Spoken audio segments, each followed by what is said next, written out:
सभी को जय यीशु। सेक्रेड स्क्रिप्ट सोर्स में आपका स्वागत है। बाइबल के पन्नों के माध्यम से आध्यात्मिक यात्रा के लिए आज आप हमारे साथ जुड़कर हमें खुशी हो रही है। आज के एपिसोड में हम यीशु के सबसे करीबी शिष्यों में से एक पीटर की गहन कहानी का पता लगाएंगे और कैसे उसने 3 बार यीशु को अस्वीकार करने के बाद परमेश्वर की बहाली और नवीनीकरण का अनुभव किया। अनुग्रह और मुक्ति की यह शक्तिशाली कहानी मैथ्यू, मार्क, ल्यूक और जॉन के सुसमाचारों में पाई जाती है। विशेष रूप से मैथ्यू 26, 69, 75, मार्क 14, 66, 72, ल्यूक 22, 54, 62 और जॉन 21, 15, 19। हमारे साथ बने रहें क्योंकि हम इस प्रेरणादायक कहानी में उतरते हैं जो हमें दिखाती है कि कैसे परमेश्वर का प्यार और क्षमा हमारी सबसे बड़ी विफलताओं को हमारी सबसे बड़ी जीत में बदल सकती है। यदि आप हमारी सामग्री का आनंद लेते हैं तो दैनिक बाइबल वार्ता और कहानियों के लिए हमारे चैनल को सब्सक्राइब कर लेना न भूलें। चलो इसमें गोता लगाएं। पीटर की कहानी विफलता, अफसोस और अंततः दैवीय बहाली और नवीनीकरण की एक शक्तिशाली कहानी है।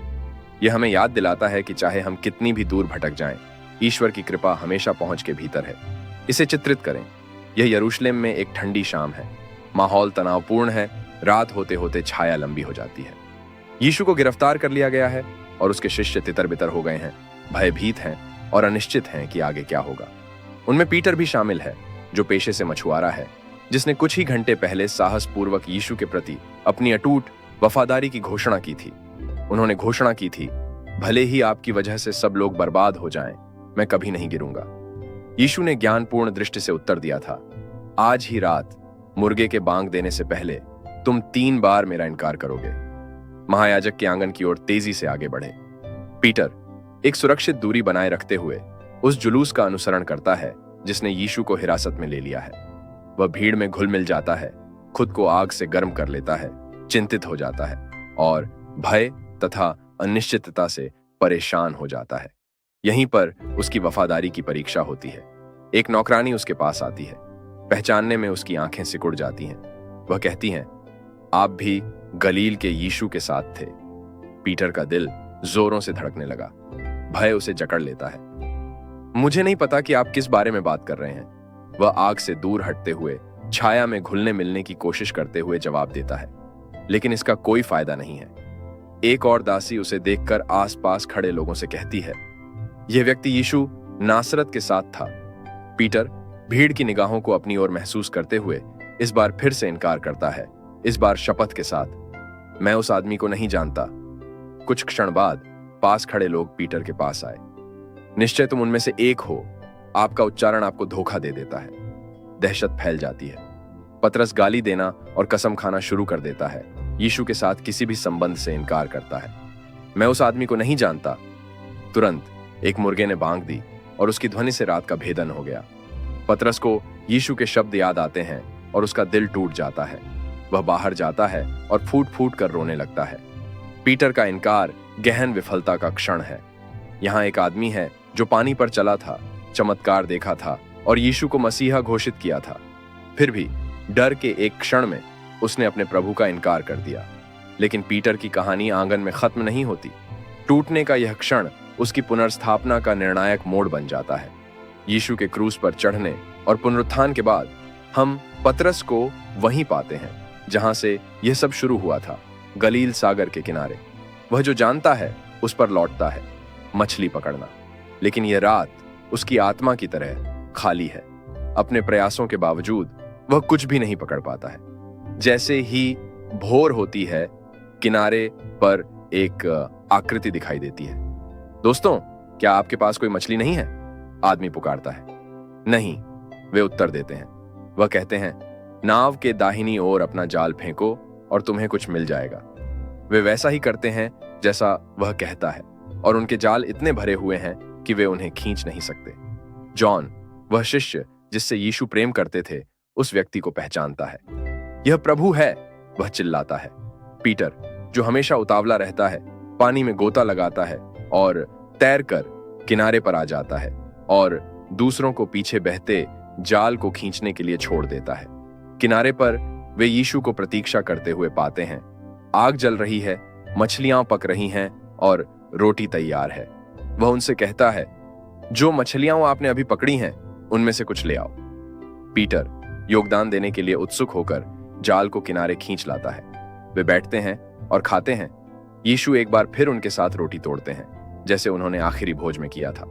नाश्ते के बाद यीशु पीटर की ओर मुड़े। हे शमौन, यूहन्ना के पुत्र, क्या तू इनसे अधिक मुझसे प्रेम रखता है? पीटर, जो अभी भी अपने विश्वासघात से पीड़ित है, जवाब देता है, हाँ प्रभु, आप जानते हैं कि मैं आपसे प्यार करता हूं। यीशु कहते हैं, मेरे मेमनों को खिलाओ। यीशु फिर पूछते हैं, शमौन यूहन्ना के पुत्र, क्या तुम मुझसे प्रेम रखते हो? पतरस ने उत्तर दिया, हाँ प्रभु, आप जानते हैं कि मैं आपसे प्रेम करता हूं। यीशु ने उत्तर दिया, मेरी भेड़ों की देखभाल करो। तीसरी बार यीशु ने पूछा, यूहन्ना के पुत्र शमौन, क्या तू मुझसे प्रेम रखता है? पतरस इस बात से दुखी हुआ कि यीशु ने उससे तीसरी बार पूछा। उसने उत्तर दिया, हे प्रभु, तू सब कुछ जानता है, तुम्हें पता है कि मैं तुमसे प्यार करता हूं। यीशु कहते हैं, मेरी भेड़ों को चराओ। इस क्षण में यीशु प्रेम और आज्ञा की 3 पुष्टियों के साथ पतरस के 3 इनकारों को प्रतिबिंबित करता है। प्रत्येक प्रश्न और उत्तर पीटर के हृदय को स्वस्थ करता है। यीशु के अनुयायियों के बीच उसके स्थान और उभरते चर्च में उसकी भूमिका की पुष्टि करता है। यीशु की क्षमा और विश्वास ने पतरस को पुनर्स्थापित किया, उसे उस नेतृत्वकारी भूमिका के लिए तैयार किया जिसे वह जल्द ही निभाएगा।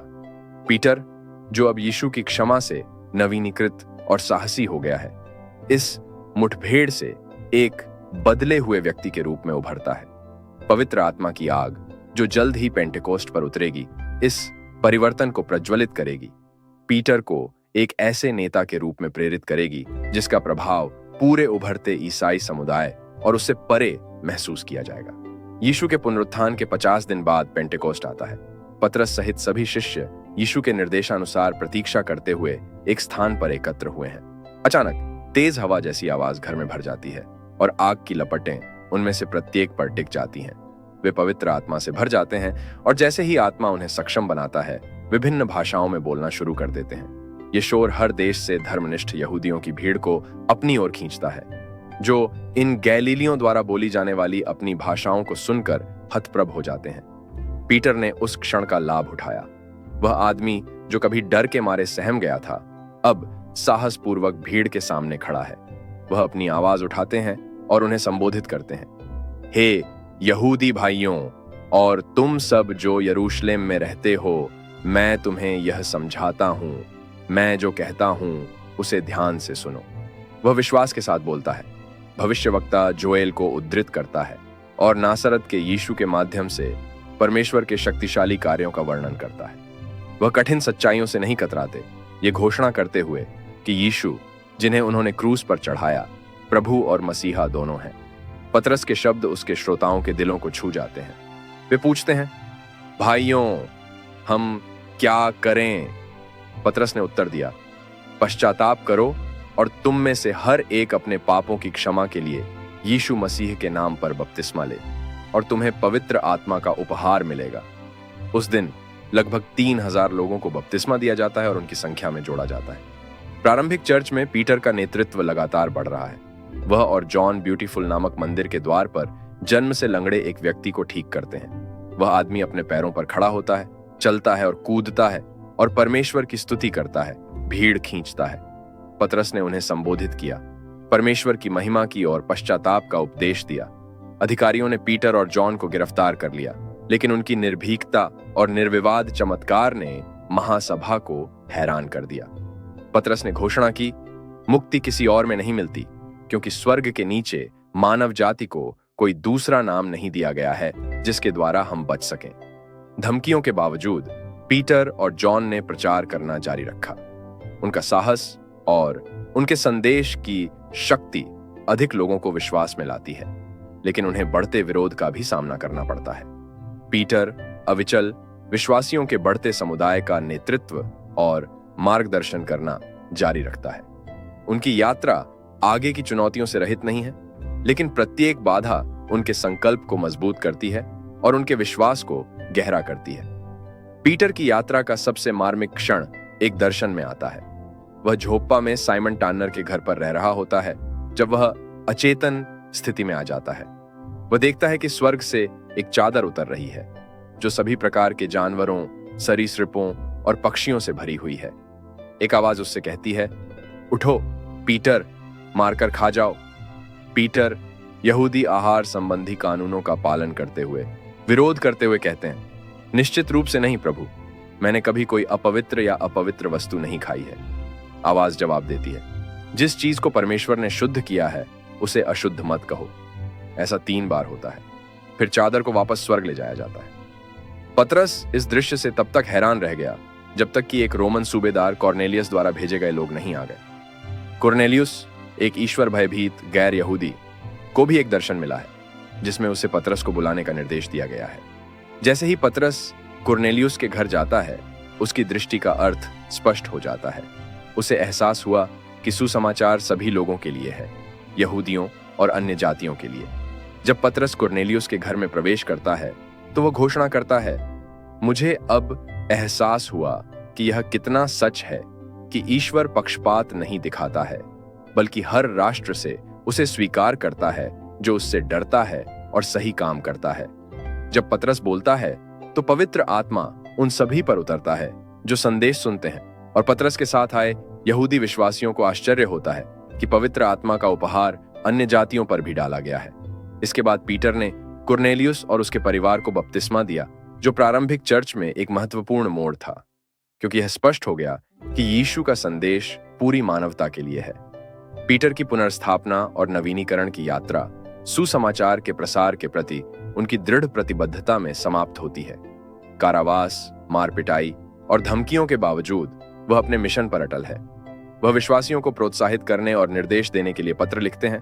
उनके शब्दों में असफलता और मुक्ति के अपने अनुभवों के माध्यम से प्राप्त ज्ञान और अनुग्रह शामिल है। अपने पत्रों में पीटर विश्वासियों को यीशु मसीह के पुनरुत्थान के माध्यम से जीवित आशा की याद दिलाता है, उन्हें परीक्षणों को सहन करने और पवित्र जीवन जीने के लिए प्रोत्साहित करता है। वह गहरे व्यक्तिगत परिवर्तन के स्थान से बोलता है, विश्वासियों से आग्रह करता है कि वे अपनी सारी चिंताओं को भगवान पर डाल दें, क्योंकि वह उनकी परवाह करता है, और सतर्क और शांत दिमाग से रहें, क्योंकि उनका दुश्मन शैतान दहाड़ते हुए शेर की तरह चारों ओर घूमता है और किसी को निगलने की तलाश में रहता है।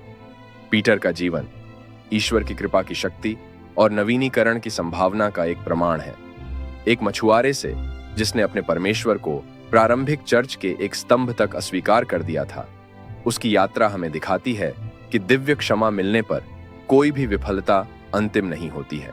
पीटर की कहानी हमें अपने जीवन में ईश्वर की पुनर्स्थापना की तलाश करने, साहस के साथ अपनी बुलाहट को स्वीकार करने और असीम प्रेम और अनुग्रह पर भरोसा करने के लिए प्रेरित करती है, जो सबसे गहरे घावों को भी ताकत और गवाही के स्रोतों में बदल सकती है।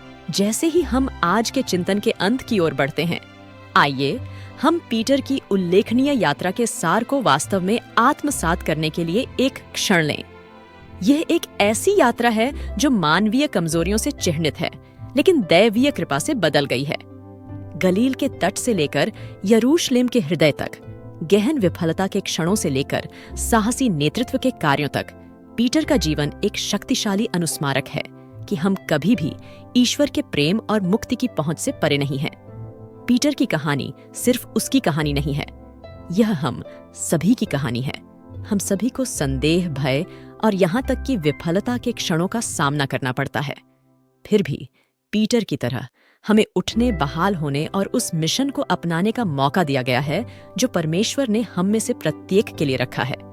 अपने जीवन में हम यह जानने में शक्ति पा सकते हैं कि हमारी कमियां हमें ईश्वर के उद्देश्य से अयोग्य नहीं ठहराती हैं। इसके बजाय वे गहरे विश्वास और अनुग्रह की अधिक गहन समझ के लिए उत्प्रेरक बन सकते हैं। जैसे ही आप अपना दिन बिताते हैं, पीटर की यात्रा को अपने साथ रखें। यह आपको याद दिलाए कि चाहे आप कितनी भी बार ठोकर खाएं, परमेश्वर का हाथ आपको ऊपर उठाने के लिए हमेशा मौजूद है। यह आपको नए साहस के साथ आगे बढ़ने के लिए प्रेरित करे, यह जानते हुए कि आपका अतीत आपके भविष्य को परिभाषित नहीं करता है, और इसे आपको आशा से भरने दें, क्योंकि परमेश्वर के राज्य में विफलता की हर कहानी को जीत के प्रमाण में फिर से लिखा जा सकता है। हमें उम्मीद है कि यह पवित्र कहानी हमारे दिल की तरह आपके दिल को भी छू गई होगी। यहाँ सेक्रेड स्क्रिप्ट सोर्स में हम आपके विश्वास के मार्ग को ऊपर उठाने और प्रेरित करने के लिए बाइबल से दैनिक प्रतिबिंब, कहानियां और शिक्षाएं लाने के लिए समर्पित हैं। यदि आपको आज की बातचीत सार्थक लगी तो हम आपको हमारे चैनल को सब्सक्राइब कर लेने के लिए आमंत्रित करते हैं। सब्सक्रिप्शन लेकर आप यह सुनिश्चित करेंगे कि आप हमारी दैनिक सामग्री को कभी न चूकें, जो आपकी भावना को पोषित करने और धर्म ग्रंथों के बारे में आपकी समझ को गहरा करने के लिए डिजाइन की गई है। उस सब्सक्राइब बटन पर क्लिक करें और आस्था चाहने वालों के हमारे बढ़ते यात्रा में शामिल हों। आइए उन पवित्र ग्रंथों से ज्ञान और शक्ति प्राप्त करते हुए एक साथ यात्रा करें, जिन्होंने पूरे इतिहास में अनगिनत आत्माओं का मार्गदर्शन किया है। आज हमारे साथ रहने के लिए धन्यवाद। पीटर की कहानी आपके साथ बनी रहे, जो आपको ईश्वर की कृपा से आने वाली अनंत संभावनाओं की याद दिलाती है। अगली बार तक अपना दिल खुला रखें, अपना विश्वास मजबूत रखें और याद रखें, आपकी हमेशा सराहना की जाती है और आप कभी अकेले नहीं होते। यह सेक्रेड स्क्रिप्ट सोर्स है। मैं समाप्त कर रही हूँ। धन्य रहें और हम कल आपके साथ और अधिक साझा करने के लिए उत्सुक हैं। पिता, पुत्र और पवित्र आत्मा के नाम पर आमीन। जय यीशु।